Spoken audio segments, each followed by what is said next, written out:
part 2 ng ating upgraded version na desk lamp or lampshade. Yan. So kung hindi nyo pa napapanood mga boss, yung part 1 ay nandun po lahat yung materials na gagamitin natin sa upgrade na ito. So dito mga boss, iposisyon na natin or ilagay na natin yung ating type C port dito sa kanyang gilid. So naglagay lang ako ng slot dyan para sa ating type C, tapos nilagay na natin yung kanyang nut. Tapos yung ilalim naman, inalis ko na yung kanyang mga support dyan mga boss para may paglagyan tayo nung ating battery. So doon po natin ilalagay yan sa mismong gitna niya, no? Tapos ang next naman natin ay yung ating TP5100. So yun po yung charging module natin. Yan. Ipoposition lang natin yan dyan sa mismong ilalim ng type C. Tapos dito sa kanyang paglalagay ng connection, mayroon po dyan positive negative na input. So hindi po kayo pa basta-basta malilito dyan mga boss. Tapos ihinang lang natin yung ating type C dun sa mismong TP5100 charging module. Tapos ganito po ang magiging itsura niyan mga boss. Gayahin nyo na lang. Tapos dito mga boss, habang pinuposisyon natin yung ating TP5100 charging module, ay maglalagay tayo ng butas dun sa mismong ibabaw ng ating base. Yan. Dito sa ibabaw ng type C mga boss ha. So para saan yung butas na yan? So yan pong butas na yan ay para sa battery indicator nung mismong charging module. Yan, kung mapapansin nyo yung kulay blue, ayan. So para makita natin yung mismong indicator nung ating TP5100. Tapos dito lagyan lang natin ng silicone sealant mga boss para maipix natin siya dun sa mismong ilalim at hindi siya gumagalaw-galaw. Siguraduhin nyo lang na hindi matatabunan ng sealant or kung anumang adhesive yung ilalagay nyo dyan, yung mismong LED indicator ng charging module natin. Then konting organize. Then dito mga boss ay sinuportahan ko lang siya ng glue stick. Yan. Para habang hindi pa tuyo yung ating silicone sealant ay hindi agad gumalaw-galaw or ma-disalign yung mismong charging module natin dun sa mismong butas na ginawa natin. Yan. So hintayin lang natin lumamig bago natin bitawan. At ayan. So ganyan po magiging itsura niyan mga boss. Yan. So kitang-kita na natin kung nag-charge ba or full charge na yung ating battery.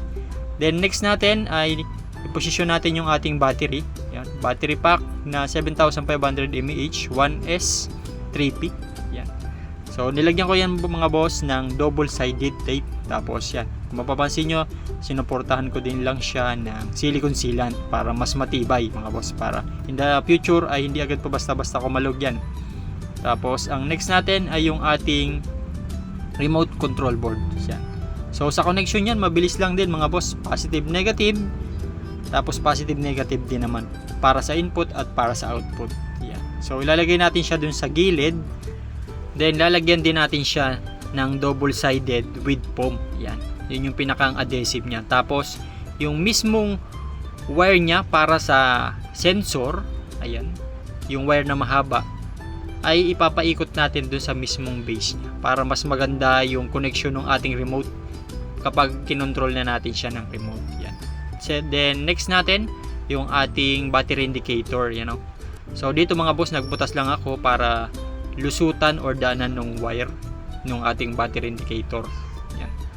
Tapos yan, nilagyan ko na siya ng adhesive sa ilalim para mas malinis naman tingnan, no?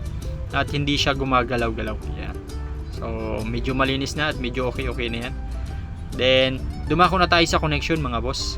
So unahin natin yung wire na galing dun sa ating remote control board, yung kulay white at kulay blue. Tapos kunin natin yung ating wire nung ating mismong LED. So pagkukonikin lang natin yan mga boss, yung positive nung ating control board or remote control board ay i-connect natin dun sa positive nung ating LED. Yan. So yung output po nung ating control board, which is yung kulay blue, ay i-connect natin dun sa red na positive nung ating ilaw. Yan. Tapos yung white naman na negative ay i-connect natin dun sa negative nung ating ilaw. So yun. Sana po naintindihan nyo po, no? So meron naman mga sign yan mga boss At yun na lang ang sundan nyo kung sakaling gagawin nyo. Masusundan nyo po yan. Tapos dito, nilagyan ko lang siya ng shrinkable. At yan, hinihinan ko na. At yun, nilagay ko na dyan siya dun sa gilid. Tapos, next na tayo dun sa ating connection mga boss.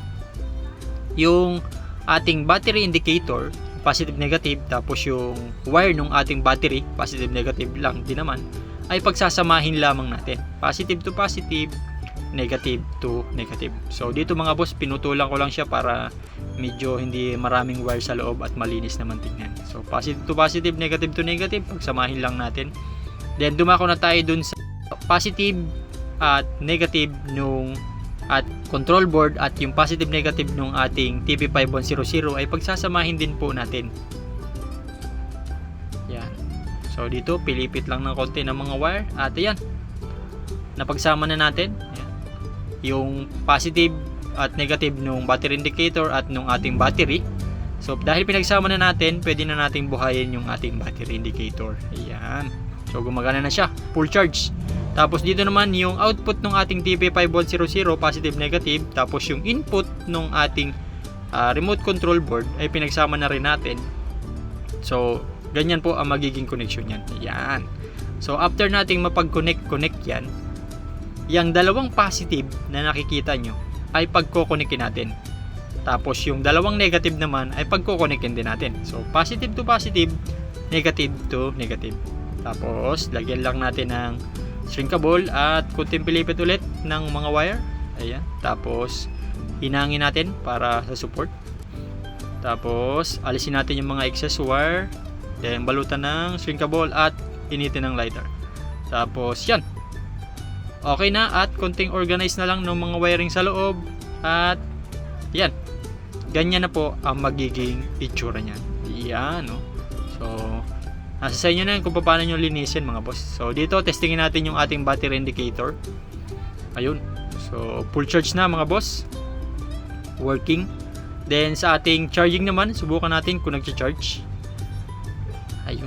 So charging siya mga boss, ano? Iyan. Okay.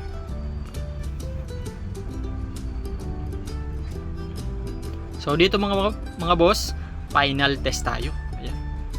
Yun, no? Okay na siya. Gumagana na mga boss, napakalakas, napakaganda. Tapos dito mga boss ay nagkaroon lang ako ng konting adjustment do sa casing niya sa ilalim kasi hindi kasya.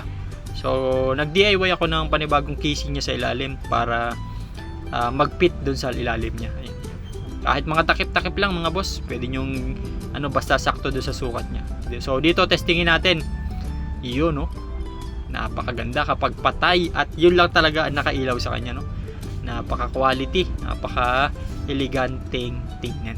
Yun, no? So kung may mga ganito kayo mga boss na lampshade, ay pwedeng nyo gayahin tong ginawa ko mga boss para kung sakasakaling ay tinatamad kayong bumangon at hindi nyo siya or gusto nyo siyang patayin, ay pwede nyo siyang patayin or kontrolin gamit yung kanyang remote na ginawa natin, no? Yun, no? So yun, napakaswabe mga boss. Yan. So tetestingin natin yan sa ilalim mga boss, ha. Ilalagay natin sa ilalim tapos bubuhayin natin. Yun, no? So napakaganda nitong remote natin mga boss. Kahit nasa kabilang kwarto kayo, mapapatay nyo pa rin yung inyong mga lampshade kapag gamit nyo yung ganitong klase ng remote. Ayan. So napakalakas ng range ng sakop ng sensor nito mga boss. Ayan. So yun lang mga boss, hanggang dito na lang muna. Salamat po sa inyong panonood at don't forget to follow, like, and share sa ating mga video para sa susunod na upgrade or sa susunod nating video ay updated kayo at hindi kayo nahuhuli sa ating mga DIY project na gagawin. So yun lang mga boss, maraming salamat at God bless po.